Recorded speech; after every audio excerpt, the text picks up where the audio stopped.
Racikan Berita. Ya, hal itu tidak terlepas dari intervensi asing, para kolonialis.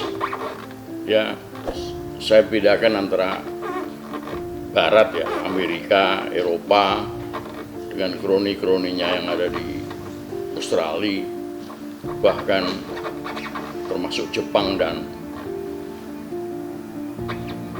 Israel ya. Itu sejak kemerdekaan Republik ini, mereka itu tidak suka dengan Republik Indonesia yang begitu banyak penduduknya. Pada waktu itu sampai sekarang bahkan itu nomor 4 di dunia setelah Cina, India, Amerika. Jadi mereka melihat munculnya Republik Indonesia itu membahayakan kekuatan mereka, the established forces, itu kata Bung Karno. Ya, karena penduduknya yang banyak, Islam yang terbesar di dunia, lalu konstitusi kita itu dengan adanya MPR sebagai super body itu sungguh menakutkan, karena MPR itu bisa sewaktu-waktu melengsarkan presiden dan kemudian mengangkat presiden. Jadi pikiran mereka adalah bahwa tidak hanya Republik ini yang berbahaya, tetapi juga Undang-Undang Dasar 45 dengan Pancasilanya. Nah, itu terjadi ketika Bill Clinton terpilih menjadi presiden. Dia datang ke Indonesia untuk menghadiri konferensi APEC di Bogor. Dia menemui James Riyadi untuk bagaimana caranya menggulingkan pemerintahan Soeharto. Pertama, dia dianggap diktator dalam negeri ini. Memang ada benarnya, karena selama 30 tahun lebih itu dia terpilih menjadi presiden sebagai calon tunggal. Ini tidak kena di negara barat seperti Amerika, nggak kena. Jadi Soeharto dijatuhkan. Yang kedua, Timor itu sudah 23 tahun diberi kesempatan oleh Amerika. Sejak 75 sampai 98 itu nggak menang. Indonesia nggak bisa menguasai Timor. Padahal Timor itu diketahui ada basis Fretilin yang komunis yang ditinggalkan oleh Portugal. Jadi dalam pikiran Bill Clinton, mau tidak mau Republik ini harus dirusak, ya, dibikin lemah, kalau perlu dihancurkan. Jadi itu terjadi. Krisis moneter, dugaan saya juga sebagian besar itu karena ulah dari kapitalis yang besar luar biasa di barat untuk melemahkan Indonesia. Dan itu terjadi. Dan Soeharto jatuh. Tetapi perlu diingat juga bahwa sebelumnya kita ini, masyarakat ini, merasa risih juga dengan kelakuan Pak Harto. Berapa banyak, puluhan atau ratusan demonstrasi disampaikan kepada Pak Harto, khususnya ya karena persoalan ekonomi ternyata tidak bisa ditanggulangi, harga minyak naik terus. Tetapi juga soal masa periode kepresidenan yang terus-menerus itu sampai 30 tahun, 7 kali pemilu,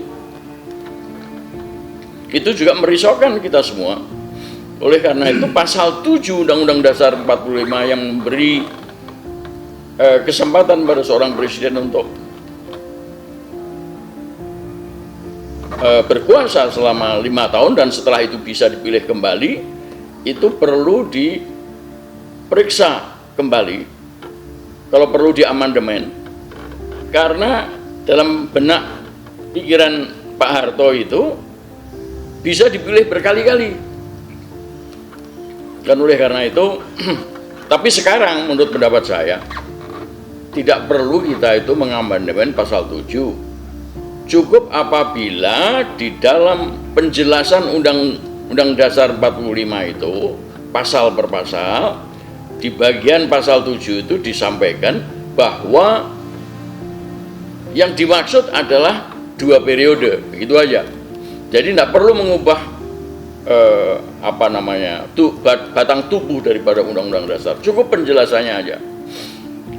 Nah, kembali kepada Soeharto, ya akhirnya krisis moneter terjadi dan Soeharto terpaksa harus hengkang.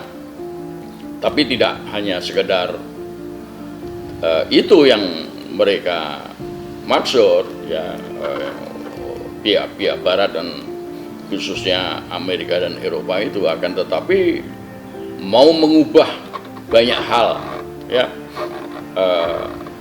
termasuk sebetulnya kalau kita mau jujur dan waspada, itu yang namanya Indosat itu dijual itu juga paksaan dari Amerika.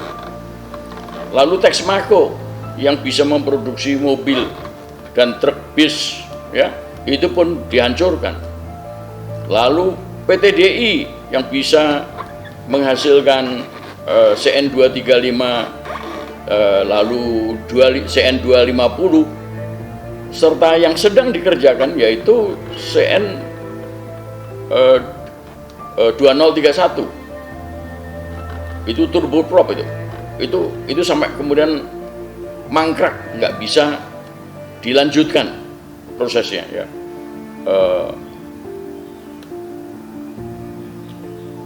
Itu antara lain, ya. Nah, tapi kemudian bablas apa yang dilakukan oleh Amerika Serikat khususnya, dan tentu saja pengkhianat-pengkhianat dalam negeri antara lain James Riyadi dan lain-lain, itu mau mengamandemen Undang-Undang Dasar 45, yaitu karena menakutkan tadi itu ada super body dan kemudian juga ada yang lain-lain. Bekerja sama dengan teman-teman seperjuangan kita waktu melawan Soeharto juga. Ada Cetro di situ, ada koalisi Ornop untuk konstitusi baru. Itu teman-teman kita semua, ada Mulia Lubis, ada siapa, Bambang Wijoyanto, ada Teten Mas Duki. Bahkan dugaan saya Pak Habibie juga terlibat itu. Kenapa? Pak Habibie itu harusnya menggantikan Pak Harto sampai 2003, dari 98 sampai 2003. Tapi tiba-tiba Pak Habibie bikin pemilu 2099,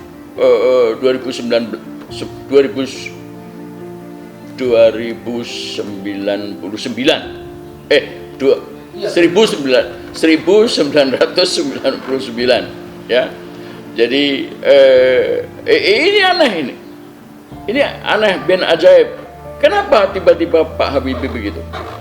Memang Pak Habibie itu orangnya nggak tahan tekanan, ya. Antara lain soal Timor, ya, dipaksa referendum dia oke-oke aja, ya. Padahal sebetulnya kan nggak mesti harus begitu. Cukup dengan otonomi daerah. Dan itu Kofi Annan, Sekjen PBB ketika itu sudah menyatakan apresiasinya terhadap Indonesia karena memberikan otonomi penuh kepada Timor. Tiba-tiba pada Januari 2000, ya, itu Pak Habibie mengumumkan referendum. Itu yang menyebabkan Pak Habibie akhirnya jatuh, tidak bisa ikut di dalam Pilpres, ya, 99. Lalu ada unsur sepertinya Pak Habibie memberi kesempatan pada partai-partai untuk tumbuh ya. Ada 48 partai ketika itu waktu mengadakan pemilu 99. Tetapi Pak Habibie juga membentuk KPU pemerintah yang jumlahnya juga 48 suara. Ini yang menarik dan akal-akalan lah. Mirip dengan Pak Harto juga akal-akalannya. Ya, karena dengan 48 anggota KPU pemerintah ya, bukan KPU partai ya. KPU partai ada sendiri, KPU pemerintah ada sendiri. Di dalam setiap pertemuan rapat, KPU partai selalu kalah karena satu anggota saja menyatakan tidak setuju, itu KPU-nya pemerintah menang. Dan akhirnya memang setelah pemilu 99 itu ternyata hanya 15 anggota partai yang kemudian menyatakan setuju hasil pemilu. Diulang lagi ya, naik menjadi 22. Tidak cukup. Harusnya persetujuan tentang hasil pemilu 99 itu 38 suara dari 2/3 dari 48 partai ya. Nah, tetapi ketua KPU partai itu waktu itu adalah Pak Rudini, menyerahkan persoalannya kepada Pak Habibie, dan Pak Habibie akhirnya yang memutuskan bahwa hasil pemilu sah. Nah, ini yang sebetulnya tidak sah, sehingga akibatnya adalah sebetulnya MPR 99 pun tidak sah, dipimpin oleh Amin Rais. Amin Rais pun dukungan dari Pak Habibie. Nah, jadilah kemudian tahun 99 berlangsung yang disebut dengan amandemen terhadap Undang-Undang Dasar 45. Jadi kalau dilihat-lihat secara teliti dan waspada, Pak Habibie terlibat di dalam pembentukan Undang-Undang Dasar amandemen itu. Nah, menurut Amin Rais itu dilakukan selama 4 kali, berarti 4 tahun. Dan Amin Rais mengakui kemarin, mengatakan bahwa saya sebagai ketua MPR pada waktu itu sengaja melucuti kekuasaan MPR. Dan saya masih ingat sekali, hari pertama kira-kira setelah 2002, yaitu setelah amandemen itu komplit, Amin Rais mengatakan, sekarang sudah tidak ada lagi super body MPR. Jadi ini memang sebuah rekayasa besar. Dan dari pengamatan saya dan banyak pihak, itu draft daripada Undang-Undang Dasar amandemen itu datangnya dari Amerika juga. Jadi saya malah mengatakan beberapa kali bahwa Amin Rais itu agennya Amerika. Jadi ada beberapa hal yang sungguh membuat kita itu gelisah ya. Ada 5 persoalan di situ. Pertama adalah pasal 1 ayat 2 yang sebetulnya berbunyi bahwa kedaulatan negara ada di tangan rakyat dan dijalankan sepenuhnya oleh MPR ya. Kata MPR itu dihilangkan, diganti dengan dijalankan melalui undang-undang. Pertama, secara hukum itu sudah salah, karena undang-undang itu memang harus ditaati oleh semua warga negara dan penduduk Indonesia ya. Jadi secara hukum itu kalimat itu sudah tidak benar, tetapi tujuannya adalah menghilangkan MPR. MPR tidak lagi memilih presiden, MPR tidak lagi membuat GBHN, MPR tidak lagi tersusun oleh DPR plus utusan daerah plus utusan golongan. Utusan golongan bahkan dihapuskan. Jadi sidang yang harusnya dilakukan minimal sekali dalam waktu 5 tahun, lalu menyusun GBHN dan sebagainya udah sama sekali hilang. Lalu pasal 6 itu tentang bahwa presiden dan wakil presiden dipilih oleh MPR,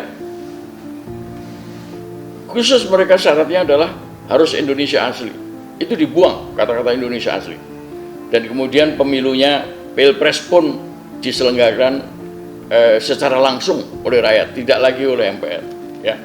Dan di situ memang ada semacam kesengajaan agar orang asing pun, keturunan asing pun bisa masuk menjadi anggota presiden. Dan saya sudah katakan berkali-kali sebelum 2014, Jokowi itu turunan Cina, dia nggak boleh jadi presiden. Tetapi sepertinya hilang begitu saja. Lalu muncul lagi Anies Baswedan yang keturunan Arab. Saya bukannya benci sama Cina, bukannya benci sama Arab, tetapi itu perintah konstitusi. Teman-teman saya Cina, teman-teman saya Arab banyak sekali, ya. Dan itu sudah terjadi. Lalu pasal 33. Pasal 33 itu betul-betul pasal yang anti kolonialisme dan kapitalisme dan liberalisme. Ternyata diubah, ditambah. Sehingga makna daripada perekonomian disusun secara bersama berdasarkan asas kekeluargaan itu hilang. Demikian juga sumber daya alam kita habis, tidak digunakan untuk sebesar-besar kemakmuran rakyat. Ya, jadi itu 3. Ada lagi soal yang kemarin itu barusan rame, yaitu One Team Press. Aslinya itu adalah DPA, itu pasal 15, Dewan Pertimbangan Agung. Itu betul-betul merupakan salah satu dari lembaga tinggi negara, diubah menjadi One Team Press, terdiri dari 9 orang. Nah, kemarin diubah lagi menjadi semacam dewan, ya, tetapi jumlahnya tergantung pada presiden. Nah, ini ada pasal yang babnya hilang, ya, di dalam Undang-Undang Dasar amandemen itu, sesuatu yang kasat mata bisa dilihat dan itu merupakan cacat yang seharusnya tidak boleh. Lalu yang ke-5 adalah hak asasi manusia. Itu betul-betul Declaration of Independence, Declaration of Human Rights dari PBB itu diambil, ya. Memang tidak diambil seluruhnya, tetapi sebagian lalu ditempel begitu saja menjadi pasal 28A sampai J. Jadi ini benar-benar sebuah perubahan yang luar biasa. Bahkan kemudian saya katakan ini sebagai Undang-Undang Dasar 45 sudah hilang dan diganti dengan Undang-Undang Dasar Amandemen. Bahkan seorang profesor dari UGM, Pak Kailan, itu mengatakan 97% itu terjadi perubahan di situ. Itulah kira-kira yang kemudian mengakibatkan Pancasila dengan sendirinya juga tersingkir, menjadi hilang. Karena batang tubuhnya yang sebetulnya bersumber pada Pancasila itu hilang pula. Nah, jadi ikut hilang dan kemudian menjadi tidak lagi menjadi way of life daripada penduduk Indonesia maupun para politisi dan penyelenggara negara. Oleh karena itu, maka kita harus kembali, betapapun kita harus kembali ke UUD 45 asli, ya, 18 Agustus 45, dan kemudian ya, termasuk di dalamnya adalah yang kemarin saya sebut sebagai kelompok 5, yaitu quintet, yaitu Amin Rais sebagai Ketua MPR yang melakukan amandemen, kemudian ada Megawati yang menandatangani berlakunya amandemen tersebut, disusul dengan SBY, disusul sama Jokowi, lalu sekarang ada Prabowo ya bersama Gibran yang terpilih secara curang dalam Pilpres kemarin ya, dan didasarkan pada Undang-Undang Dasar amandemen palsu 2002 tersebut. Nah, oleh karena itu kami berketetapan, memang belum kami sebarluasin kepada masyarakat. Baru ide saya dan beberapa teman di dalam Hizbullah Indonesia, kita harus kembali ke UUD 45 untuk menyelamatkan Republik ini. Lalu menolak Jokowi sebagai presiden, lebih baik kalau dia itu bisa jatuh sebelum tanggal 20 Oktober. Termasuk kemudian juga Prabowo harus ditolak karena Prabowo adalah hasil dari Pilpres 2002 yang kebetulan juga curang, ya kan? Lalu yang keempat, udah biarin aja Prabowo Gibran nggak dilantik, ya, karena mereka itu bagian daripada PKI gaya baru dalam istilah saya, yaitu Amerika Serikat, lalu ada Cina yang masuk ke Indonesia untuk melakukan perang asimetrik, ya, menjajah Republik kita dari Maluku sampai Aceh. Lalu didukung oleh kelompok-kelompok dalam negeri, para pengkhianat, ya, Cina konglomerat, Taipan, oligarki, serta teman-teman perjuangan kita sendiri yang waktu itu berjuang bersama-sama untuk menjatuhkan Pak Harto. Itu kira-kira.